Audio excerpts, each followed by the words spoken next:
মৰমৰ ছাত্ৰ ছাত্ৰীসকল, আমি তোমালোকৰ পাঠ্যপুথিৰ ৰাজনীতি বিজ্ঞান শাখাৰ খণ্ডৰ প্ৰথমটো পাঠ ভাৰতৰ ৰাজনৈতিক দল এই পাঠটি আলোচনা কৰি আছিলোঁ।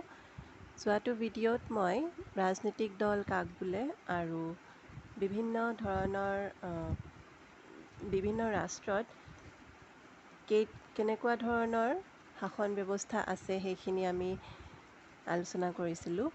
আজি আমি ৰাজনৈতিক দলৰ কিছুমান কাৰ্যৰ বিষয়ে আলোচনা কৰোঁ। আহাচোন চাওঁ। ৰাজনৈতিক দলৰ বিভিন্ন বৈশিষ্ট্যৰ বিষয়েও আমি আলোচনা কৰিছিলোঁ। আজি আমি ৰাজনৈতিক দলৰ কিছুমান কামৰ বিষয়ে আলোচনা কৰোঁ। এয়া মই কিছুমান পইণ্টত বস্তুখিনি সৰুকৈ বুজাই দিবলৈ চেষ্টা কৰিছোঁ। তোমালোকে নিজৰ পাঠ্যপুথিখন মেলি ল'বা। ৰাজনৈতিক দলৰ প্ৰধান কাম কেইবাটাও আছে, বহুত আছে। এনেকুৱা নহয় যে অকল মই 4টা পইণ্ট দিছোঁ বুলি অকল যে 4টাই কাম আছে তেনেকুৱা নহয়। ৰাজনৈতিক দলৰ বহুত পৰিমাণৰ কাম থাকে।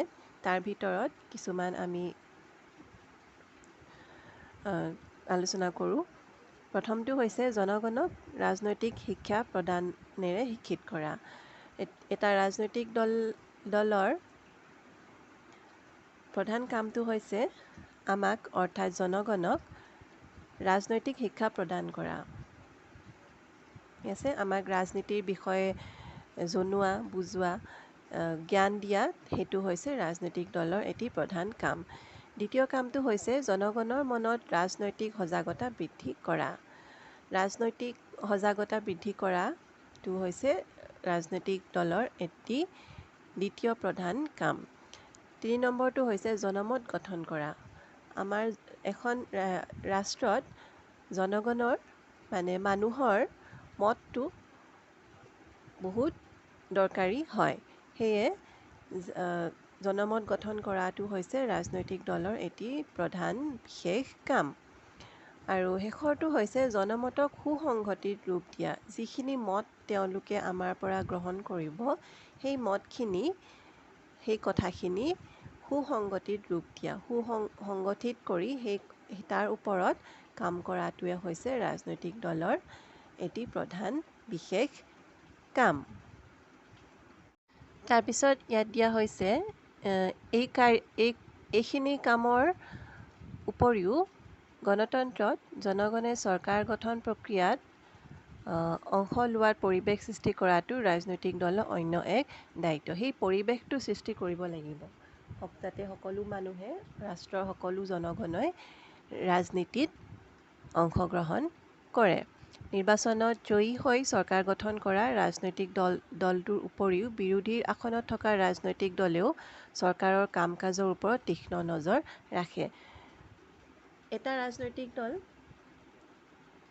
বিজয়ী হ'ব, তাৰপিছত যিখিনি বাকী ৰাজনৈতিক দল থাকে সেই ৰাজনৈতিক দল বিৰোধী দল হিচাপে কাম কৰিব আৰু তেওঁলোকে যিটো দলে চৰকাৰ গঠন কৰে সেই দলটোৰ ওপৰত তীক্ষ্ণ দৃষ্টি ৰাখিব, যাতে তেওঁলোকে সেই দলটোৰ ভুল ত্ৰুটিবিলাক দেখুৱাই দিব পাৰে আৰু দলটোৱে সুসংগঠিত হিচাপে নিজৰ কাম ধুনীয়াকৈ কৰি যাব পাৰে।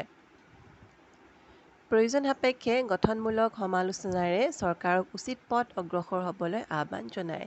যিখিনি বিৰোধী দল আছে সেই দলে চৰকাৰক সমালোচনা কৰি তেওঁলোক উচিত পথ দেখুৱাই দিয়ে। গতিকে এটা কথা স্পষ্ট যে এখন সুস্থ সবল গণতান্ত্ৰিক ৰাষ্ট্ৰ গঢ় দিয়াত ৰাজনৈতিক দল হ'ব লাগিব অত্যন্ত প্ৰহৰী।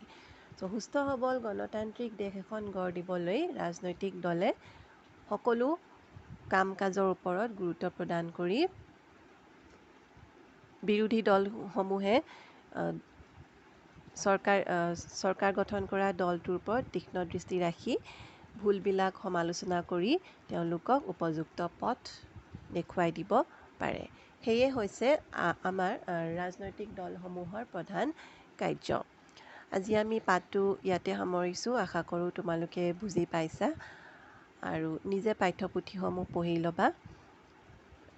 পঢ়িবা। কিবা যদি অসুবিধা হয় তোমালোকে মোক সুধিব পাৰা।